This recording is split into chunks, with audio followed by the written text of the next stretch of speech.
ఇటు భాగ్యాన్ని మనమందరం కలిసి రెండు మాటలు చదువుకుందాం. యేసు ప్రభు వారు ఇటు పాత నిబంధనని ఇటు కొత్త నిబంధనని కలిపిన వ్యక్తి. క్రీస్తు పూర్వం క్రీస్తు శకంగా మార్చిన మన దేవుడు. లోకమంతా ఆయన క్యాలెండర్ల ప్రకారమే లోకము నడుస్తుంది. హల్లెలూయా. పూర్వము క్రీస్తు పూర్వాన్ని క్రీస్తు శకాన్ని మనం గుర్తు చేసుకోవాల్సిన వారమై ఉన్నాం. మత్తయి సువార్తలో నుండి కొన్ని మాటలు ధ్యానం చేద్దాం. మీ దగ్గర ఉన్న బైబిల్ గ్రంథాన్ని తెరిచి మత్తయి సువార్త 2వ అధ్యాయంలోని 1వ అధ్యాయంలో నుండి కొన్ని మాటలు ధ్యానం చేసుకుందాం. అందరికీ చాలా అర్థమయ్యే మాట.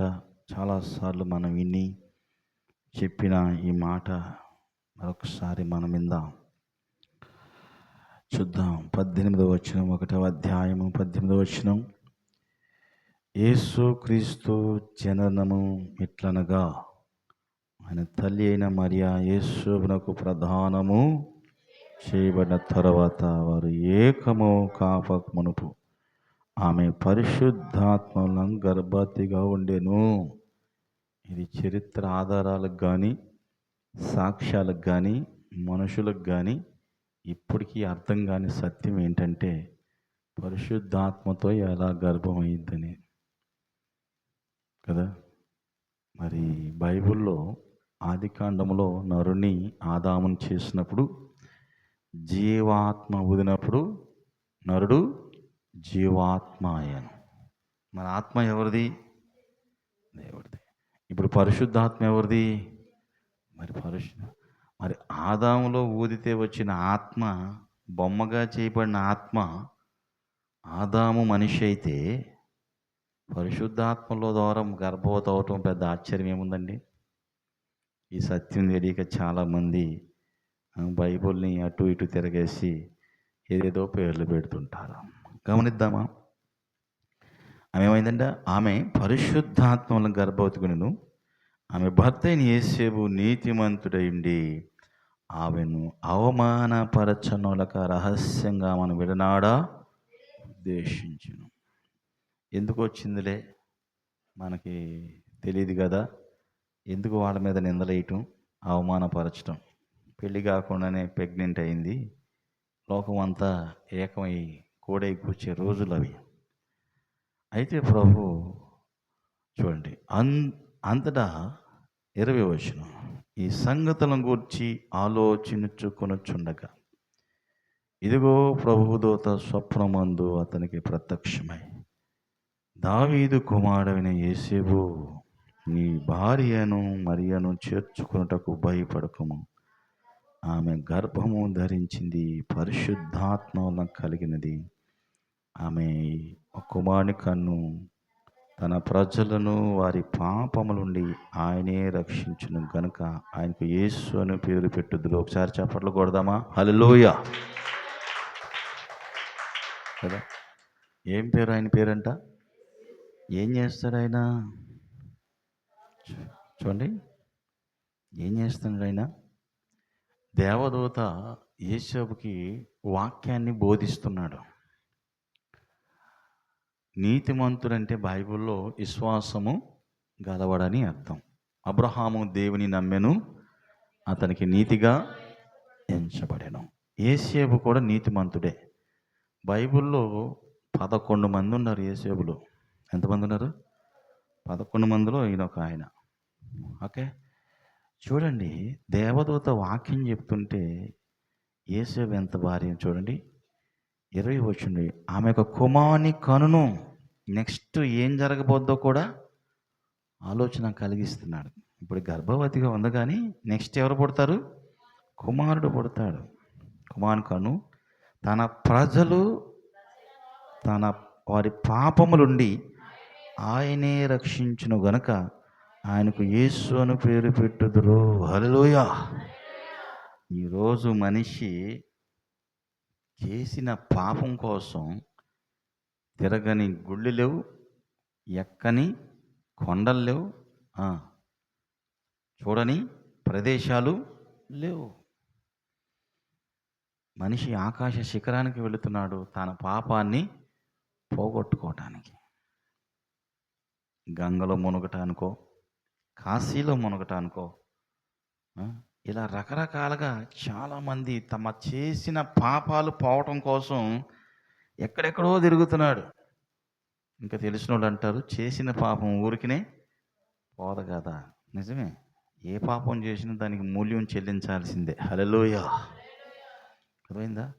ఇక్కడ చూస్తే పాపము మనిషిని ఏం చేస్తుందంటే ఏలుబడి చేస్తుంది. ఈరోజు మనం ఇందాక ఒక స్కిట్ చూసాం. ఎంతమంది కదా తాగుబోతులు, రోడ్డున పడ్డవాళ్ళు, కుటుంబాలు చిల్లా చెదరైపోయి, తాగి భర్త చనిపోయి, భర్త లేక పిల్లలు అనాథలై దిక్కులేని వారు చాలామంది లోకంలో చూస్తున్నాం. మరి మనం చూస్తున్నాం కదా తిరుగుబోతులు ఈరోజు కదా, బండ్లు పిల్లలకి కదా, పిల్లలకి కంటే పెద్దవి బండ్లు. హల్లెలూయా. పొరపాటున అది పడిపోయిందంటే కూడా వీళ్ళు అటువంటి బళ్ళు కావాలి వీళ్ళకి. హల్లెలూయా. మనం స్కిట్లోనే చూద్దాం. ఇంకో బ్యాచ్ ఏంటంట, లవ్ ఫెయిల్యూర్ అయిపోయిన బ్యాచ్ కదా. చాలామంది రోజున అది లవ్వో, అట్రాక్షనో, రియాక్షనో తెలియదు. కొంతమంది చేతులు కోసుకుంటారు, కొంతమంది ఏం బాబు చెప్తున్నా కదా, ఈ ప్రేమ కోసం కొంతమంది గుండు కొట్టించుకుంటారు. రకరకాలు. ఆఖరికి ప్రేమలు ఏమైపోయారంటే వీళ్ళు ఫెయిల్ అయిపోయారు. అందుకని దేవుడే నిన్ను ప్రేమిస్తున్నంటున్నాడు. హల్లెలూయా. ఆయన నీ కొరకు కదా ఈ లోకానికే దిగి వచ్చాడు. నిజంగా అదే స్కిట్లో చక్కని కదా 10 నిమిషాల్లోనే మంచి స్కిట్ వేశారు కదా. ఈ 3 రకాల వాళ్ళు కదా, మనకు కావాల్సింది కూడా వీళ్ళే. హల్లెలూయా కదా. మన పిల్లల్ని అలాగా పెంచితే అటువంటి వారిని వారు ప్రభు దగ్గరికి తీసుకొచ్చే ఆస్కారం ఉంది. చాలామంది మన సంఘంలో వాళ్ళు కానీ బయట వాళ్ళే కానీ ఎవరైతే ఏమంది ఎవరికైనా పిల్లలే వాళ్ళు మారాలని కదా, వారు మార్పు చెందాలని. నెక్స్ట్ వీక్ ఇదే టయానికి ఎన్ని గోల్లో, ఎన్ని విజిల్లో, ఎన్ని బళ్ళు రోడ్ల మీద కదా, న్యూ ఇయర్కి ఎంత అడావుడిగా ఉంటుందో. ఎందుకు చెప్తున్నావు అంటే దేవుడి బిడ్డలారు ఈరోజు పిల్లల్ని తమ ఇష్టాలకు వదిలేస్తే లేనిపోని కష్టాలు తెచ్చుకునే వాళ్ళు చాలామంది ఉన్నారు. చూడండి, తన ప్రజలను వారి పాపముల నుండి ఆయనే రక్షించును గనుక ఆయనకు యేసు అను పేరు పెట్టుదురు. యేసు అనగా రక్షకుడు. ఒకసారి చప్పట్లు కొడదాం. హల్లెలూయా. యేసు అనగా అర్థం ఏంటంట, రక్షకుడు. ఎలా రక్షిస్తాడు? నీ పాపము, నీ శాపము, నీ దోషము, నీ దుర్నీతి, నీ బంధకాలు, నీ చీకటి జీవితం నుండి ఏం చేస్తాడు? వెలుగులోనికి తీసుకొస్తాడు. హల్లెలూయా. ఇక్కడ మనం అందరం కూడా వాళ్ళే. ఒక్కొక్కరికి ఒక్కొక్క సాక్ష్యం ఉంటుంది. అలా ఏడిపించిన దేవుణ్ణి నువ్వేం చేయాలంటే కింద వచనం చూడండి. ఇదిగో కన్యక గర్భవతి కుమారుని కన్ను, ఆయనకు ఇమ్మానుయేలును పేరు పెట్టుదురు అని ప్రభు తన ప్రవక్తల ద్వారా పలికిన మాట నెరవేరుటకు ఇదంతయు జరుగును. ఇమ్మానుయేలునకు పేరునకు భాషాంతరమున దేవుడు మనకు తోడని అర్థం. యేసేపు నిద్ర మేలుకొని ప్రభువు దూత తనకు ఆజ్ఞాపించిన ప్రకారం తన భార్యను చేర్చుకొని ఆమె కుమారుని కను వరకు ఆమె ఎరుగకుండాను. అతడు కుమారుడికి యేసు అని పేరు. హల్లెలూయా. దేవుడు నీకు కూడా ఒక బాధ్యత ఇస్తాడు. దేవుడు నీకు కూడా ఒక కుటుంబాన్ని ఇస్తాడు. దేవుడు నీకు కూడా ఒక సంఘాన్ని ఇస్తాడు. దేవుడు నీకు కూడా ఒక మంచి పనిని ఇస్తాడు. హల్లెలూయా. అయితే నువ్వు బాధ్యత కలిగి ఉండాలి. అది సంఘమైనా కుటుంబం అయినా నీకిచ్చిన పని అయినా. హల్లెలూయా. ఈ మూడిట్లో ఏ ఒక్కటి లేకపోయినా నీ కుటుంబం ఏమైంది కదా, ఇబ్బందులు, కష్టాలు, శ్రమల గుండా మనం నడవాల్సి ఉంటుంది. కనుక నీకు ఇచ్చిన బాధ్యత, యేసోపుకి ఇచ్చిన బాధ్యత ఏంటంటే, నీ భార్యను చేర్చుకున్నటకు నీవు భయపడవద్దు. ఇప్పుడు కుటుంబాన్ని నడిపించాలంటే ఫ్యూచర్ని చూస్తే ఏమేస్తుంది? భయం వేస్తుంది. హల్లెలూయా. ఇందాక చక్కగా ఈ సౌండ్ సిస్టాన్ని మేము కొత్తగా మట్టి ఏబీని పిలిచినప్పుడు నేను అంటున్నాను, దేవుడు మీకు ఒక 2 బిడ్డల్ని ఇచ్చాడు అంటే, పాస్టర్ గారు ప్రార్థన చేయండి, వాళ్ళని ఎలా పెంచాలో చూస్తేనే భవిష్యత్తు గురించి భయం వేస్తుంది. హల్లెలూయా. ఈరోజు కుటుంబం చూస్తే ఏమేస్తుందంట? భయం వేస్తుంది. పిల్లలను చూస్తే ఎలాగా పెంచాలి. అందుకని దేవుడు నీకు 3 బాధ్యతలు ఇచ్చాడు. మొదటిగా దేవుడు నీకేమిచ్చాడు? ఒక కుటుంబాన్ని ఇచ్చాడు. 2 నీకేమిచ్చాడు? ఒక మంచి పని ఇచ్చాడు. మూడవదిగా ఏమిచ్చాడు? ఒక మంచి సంఘాన్ని ఇచ్చాడు. హల్లెలూయా. ఈ 3 విషయాల్లో నువ్వు బాధ్యత కలిగి ఉంటే, కదైందా? యేసోబు వలె. యేసోబు అంటే జోసెఫే, ఓకే, ఇంగ్లీష్లో కదైందా కదా. బాధ్యత కలిగి ఉంటే కదా నువ్వు జ్ఞానం అవుతావు. హల్లెలూయా. నువ్వు తెలియపరుడు అవుతావు. నువ్వు ఒక బుద్ధిమంతుడు అవుతావు. హల్లెలూయా. వీళ్ళు బాధ్యత కలిగిన వారు. కిందకు వస్తే మనం చూస్తే చూడండి, 2 వచనాలు చదువుదాం. రాజైన హేరోదు దినములో యూదుల రాజు బెత్లెహేములో యేసు పుట్టిన పిమ్మట, ఇదిగో తూర్పు దిక్కున జ్ఞానులు యెరూషలేములకు వచ్చి, యూదుల రాజుగా పుట్టినవాడు ఎక్కడా అన్నాడు. తూర్పు దిక్కున మేము ఆయన నక్షత్రము చూచి ఆయన పూజింప చెప్పిరి. హేరోదు రాజా ఈ సంగతులు విన్నప్పుడు అతడు తనతో కూడిన యెరూషలేము వారందరూ కలవరపడిరి. హల్లెలూయా. జ్ఞానులకి యేసుప్రభు అవసరమైంది. నక్షత్రాన్ని చూశారు. ఈరోజు యేసుప్రభు పుట్టినప్పుడు ఎన్ని నక్షత్రాలు వచ్చినాయి అమ్మా? రెప్కా ఎన్ని వచ్చినాయి? యేసుప్రభుకి జ్ఞానుల్ని నడిపించిన నక్షత్రం. ఇప్పుడు ఎన్ని నక్షత్రాలు? వెనక నక్షత్రాలే, ముందు నక్షత్రాలే, ప్రతి చర్చి దగ్గర నక్షత్రాలే. మరి మనం కూడా ఒక పెద్ద నక్షత్రం అయిపోవాలా? హల్లెలూయా. నడిపించే నక్షత్రంగా మనం మారాలి. జ్ఞానులంట ఎక్కడికి వెళ్ళారంట? యూదులు రాజుగా పుట్టినవాడు రాజుగారి ఇంట్లో ఉంటాడని రాజుగారి దగ్గరికి వెళ్తే రాజుగారికి ఏమొచ్చిందంట? కలవరం వచ్చిందంట, భయం వచ్చిందంట. హల్లెలూయా. ఈరోజు చాలామంది భవిష్యత్తుని గురించి భయపడి కదా, మనం భయపడి ఏమీ చేయలేము. మీకు ఒక విషయం తెలుసా? నాకు చర్చి మొదలుపెట్టినప్పుడు ఒక అర్థమైంది, ఏదైనా ప్రారంభిస్తేనే పని అయ్యిద్ది. హల్లెలూయా. ఇది అవుద్దా అవదా అన్నాం అనుకో, మనం ఎక్కడ ఆగిపోయాం? ప్రారంభంలోనే. అడుగు ముందుకు వేస్తే ఇజ్రాయేలు ఎర్ర సముద్రం దాటినట్టు మనం దాటి వెళ్ళిపోవచ్చు. హల్లెలూయా. దాటాలి, ముందు బయటకు రావాలి. వాళ్ళు ఎక్కడికి వచ్చారంట? ఐగుప్తుల నుండి ఎక్కడికి వచ్చారు? బయటికి. అది దాటిన వాళ్ళకి ఇది దాటడం పెద్ద కష్టమేమి కాదు. హల్లెలూయా. ఇక మీదట దేవుడు అంటున్నాడు, ఇక మీదట ఐగుప్తులు మీరు చూడనే. వీళ్ళకి అర్థం కాల. ఏమవుతారు వాళ్ళందరూ అనుకుంటే, ఎర్ర సముద్రంలో వాళ్ళందరూ మునిగిపోతారు. హల్లెలూయా. దేవుడు బిడ్డలారా చూడండి, ఏ రోజు రాజు పరిస్థితి అదే. చూడండి, ఈ తూర్పు దేశపు జ్ఞానులు ఎక్కడికి వెళ్ళారంట? నక్షత్రాన్ని చూచి వెళ్ళినప్పుడు యోదయ ఎక్కడికి వద్దామంటే 4వ వచనం.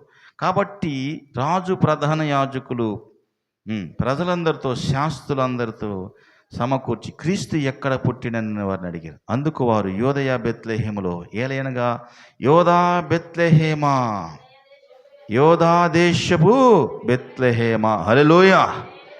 బెత్లెహేములో సందడి, పశువుల పాకలో సందడి కదా.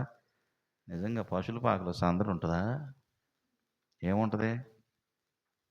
గట్టి ఉంటుంది, కుడుతుంటుంది, ఇంకా చెప్తే పేడ ఉంటుంది.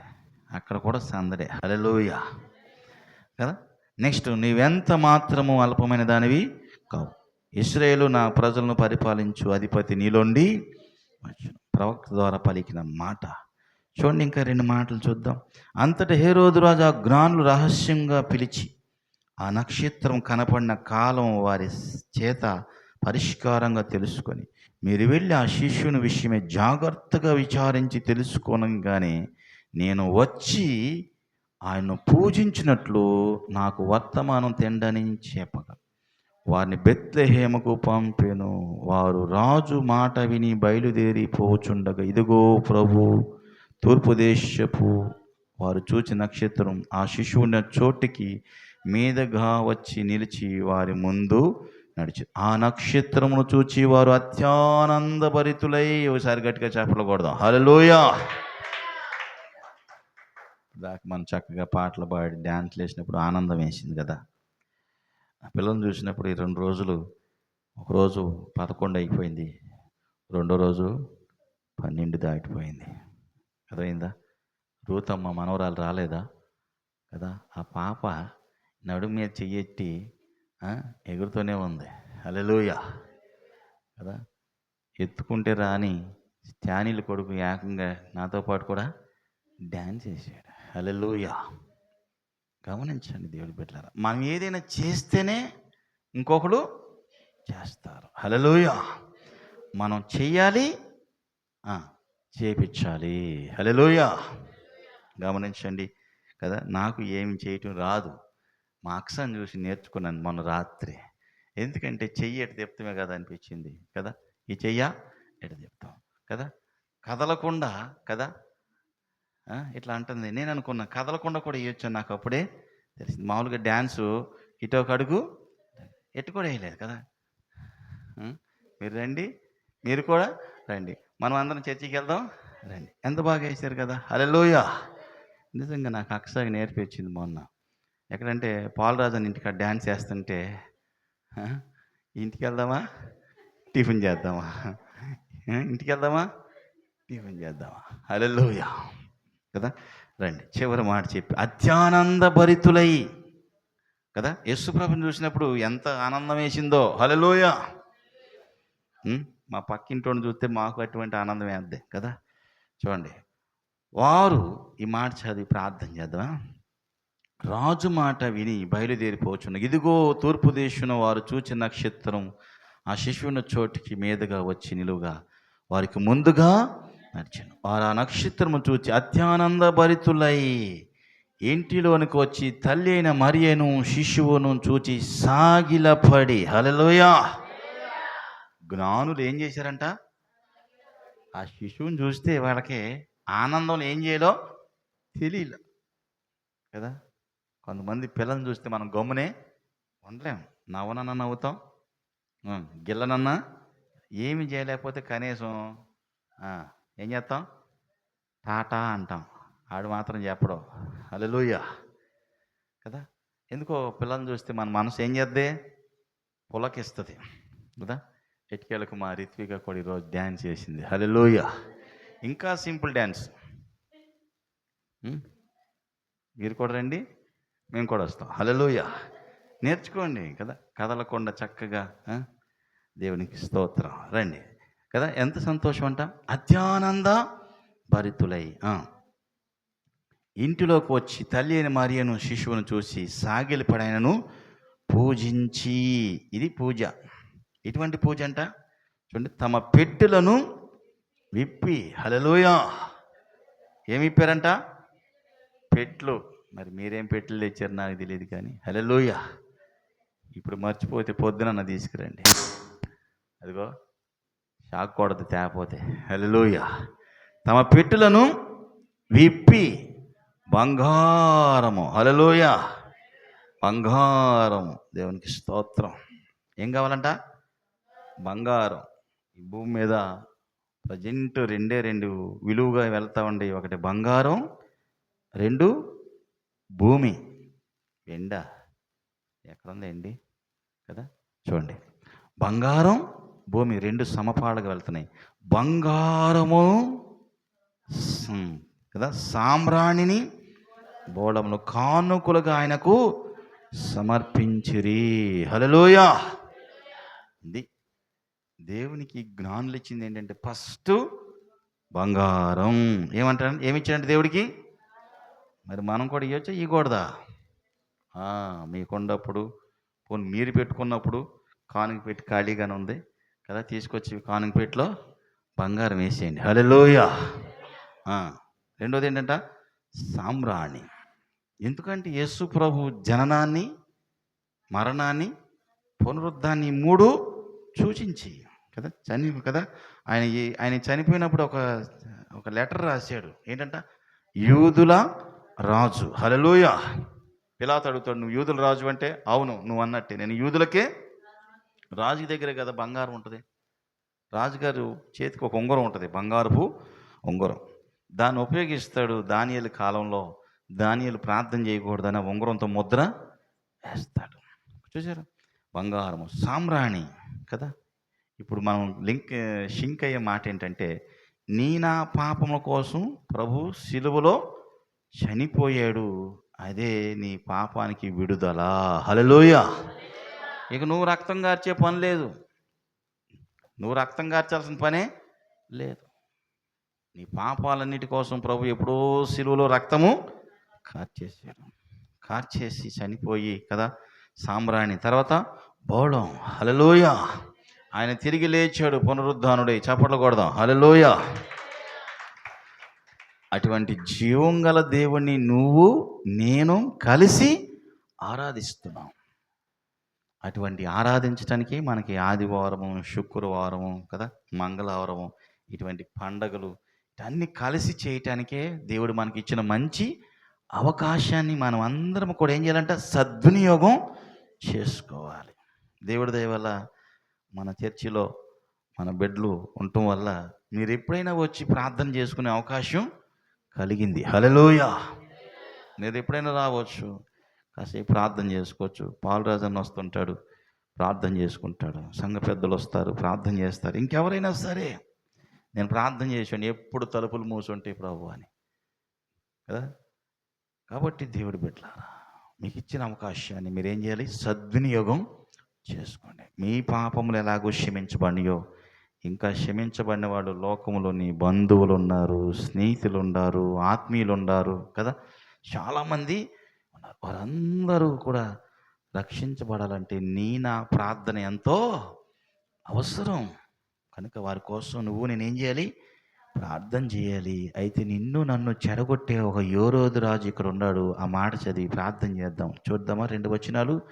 ఆ తర్వాత హేరోదు రాజుకు వెళ్ళవద్ద స్వప్నం మందు దేవుని చేత బోధింపబడిన వారై మరి యొక్క మార్గమున తమ దేశమునకు తిరిగి వారు వెళ్ళిన తరువాత ఇదిగో ప్రభుదూత స్వప్నమందు యేసేపునకు ప్రత్యక్షమై, హేరోదు ఆ శిశువును సంహరించవలని ఆయన వెతకబోచున్నాడు గనక నీవు లేచి ఆ శిశువును ఆయన తల్లి అయిన మరియను వెంట పెట్టుకుని ఐగుప్తికి పారిపోము, నేను నీతో తెలియచేపు వరకు అక్కడే ఉండమని అతనితో అనెను. అప్పుడైనా రాత్రి లేచి శిశువును తల్లిను తోడుకొని ఐగుప్తినకు వెళ్ళేచి ఆ రాత్రి శిశువును తల్లిను తోడుకొని ఐగుప్తి వెళ్ళి ఐగుప్తు నుండి తన కుమారుని పిలిచెను. హల్లెలూయా. కొన్నిసార్లు నేను కొన్ని ప్రదేశాల నుండి, కొన్ని ప్రాంతాల నుండి, కొన్ని పరిస్థితుల నుండి ఏమైపోవాలంట, పారిపోవాలి. హల్లెలూయా.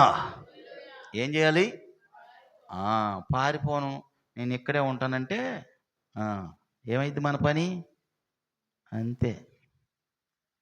కొన్నిసార్లు నిన్ను పట్టుకునేవాళ్ళు, నిన్ను చెడగొట్టేవాళ్ళు, నిన్ను పాడు చేసేవాళ్ళు, నిన్ను ఇబ్బంది పెట్టేవాళ్ళు, నీకు నష్టాన్ని కలిగించే వారి దగ్గరుండి యేసు ప్రభువుని ఎత్తుకొని మరియా యేసోబు ఎలాగైతే ఏమయ్యారంట, పారిపోయారు. హల్లెలూయా.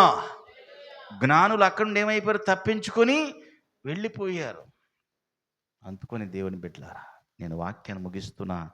కొన్నిసార్లు కొన్ని ప్రాంతాల నుండి నేనేమైపోవాలి, పారిపోవాలి. అలా పారిపోయినప్పుడే ప్రభువుకి మరింత దగ్గర అవుతాం. దేవుడి నుండి కాదు పారిపోవాల్సింది, దెయ్యం నుండి పారిపోవాలి, దేవుడికి దగ్గర కావాలి. అలాగ మనం అనేకులను చేర్చడానికి నడిచే నక్షత్రంగా, ప్రకాశించే నక్షత్రంగా దేవుడు మనకి జ్ఞానము దయచేయనట్లు మనమందరూ ఉండపాటున లేచి నిలబడి, ప్రభువా మేము కూడా తండ్రి రక్షకుడివై నిన్ను ఆరాధిస్తున్నాం గనుక నీ రక్షణ సువార్తను ఇతరులకు పంచటానికి నాయన అనేకులు నాయన లోకంలోకి వెళ్ళిపోతున్నారు, శాపంలోకి వెళ్ళిపోతున్నారు, నరకంలోకి వెళ్ళిపోతున్నారు, నిన్ను ఎరుగక ఎక్కడెక్కడికో వెళ్ళిపోతున్నారు స్వామి. తండ్రి, వారందరినీ నీ దగ్గరికి తీసుకురాగలిగే శక్తినివ్వండి ప్రభువా. వారందరి కొరకు ప్రార్థన చేసే భారాన్ని ఇవ్వండి ప్రభువా. వారందరినీ దగ్గరకు సమకూర్చగలిగే బాధ్యతనివ్వండి ప్రభువా. వారందరినీ ప్రభువా, ప్రతిదినము ప్రభువా నీ ప్రజల కొరకు నువ్వు రక్తము కార్చావు. అయితే మేము కనీసం కన్నీళ్ళన్నా కార్చి ప్రార్థన చేసే శక్తిని ప్రభువా, అట్టి కృపను మాకు మీరు అందరికీ దయచేయమని నీ కుమారుడైన యేసు నామంలో ప్రార్థన చేస్తున్నాము తండ్రి. ఆమేన్.